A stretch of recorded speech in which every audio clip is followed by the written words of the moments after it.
महाराजांसमोर किंवा कुठल्याही स्वामी समर्थांसमोर किंवा कुठल्याही आपल्या आवडत्या देवासमोर प्रार्थना करताना कशी करावी बरं मग, की जेणेकरून ते दैवत ती प्रार्थना ऐकेल? आता काय होतंय की प्रार्थना करणं हं, हा प्रत्येकाचा वेगवेगळे लोक प्रार्थना करत असतात. आपण मठात जातो हं, तर आपण प्रत्येक वेळेस मागतो, हं. सांगत नाही आपण. बरोबर. हे फार महत्त्वाचं आहे की आपण सांगणं गेलं पाहिजे. हं, प्रत्येक वेळेस मागायला जायची गरज नाही आहे.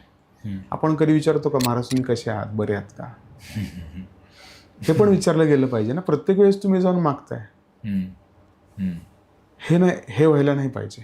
म्हणजे त्या महाराजांवर प्रेम केलं पाहिजे. प्रेम पण केलं पाहिजे तेवढंच, असं आहे.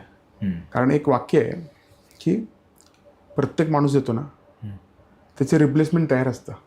जसं प्रत्येक माणसाच्या आयुष्याच्या बरोबर. हं, जो येतो आपल्या आयुष्यात त्याचं रिप्लेसमेंट ऑलरेडी तयार असतं. हं, तसं आपण महाराजांकडे जातो तो विचारायला पण जायला पाहिजे महाराजांना, महाराज तुम्ही कसे आहात, हं, मी आज दिवाळी आहे, सण आहे, मी भेटायला आलोय तुम्हाला. हं, मागणं काही नाही आहे. हं, हं. तसं सुद्धा गेलं. तसंच पाहिजे.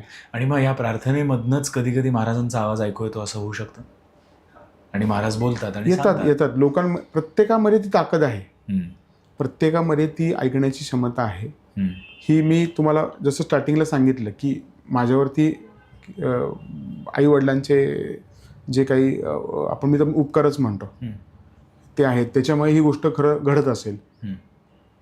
आणि ती खरं घडते. हो. तर त्या अनुषंगाने हे सगळं महाराजांचं कार्य सुरू आहे. बरोबर.